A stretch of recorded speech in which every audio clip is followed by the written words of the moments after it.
मित्रांनो, तुम्हाला माहीत आहे का, तब्बल 50 वर्षानंतर मानव पुन्हा चंद्राच्या दिशेने जात आहे. नासाच्या आर्टेमिस 2 या मिशनद्वारे 1 एप्रिल 2026 रोजी 4 ॲस्ट्रॉनॉट्ससह ओरिऑन नावाचं स्पेसक्राफ्ट हे चंद्राच्या दिशेने झेपावलेलं आहे. 10 दिवसाच्या या मिशनमध्ये सुरुवातीला हे यान पृथ्वीभोवती हाय ऑर्बिटमध्ये रिव्होल्यूशन करून म्हणजेच प्रदक्षिणा घालून ते चंद्राच्या दिशेने जाणार आहे.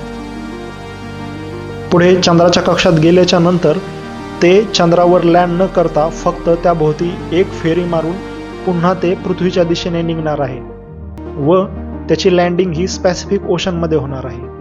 या मिशनचा मुख्य उद्देश हा मानवासह ओरिऑन स्पेसक्राफ्टची चाचणी, तसेच रॉकेट SLS ची चाचणी, तसेच स्पेस ट्रॅव्हल टेस्टिंग यासाठी हे मिशन लॉन्च केलेलं आहे. म्हणजे हे मिशन एक प्रकारचं टेस्टिंग मिशन असणार आहे.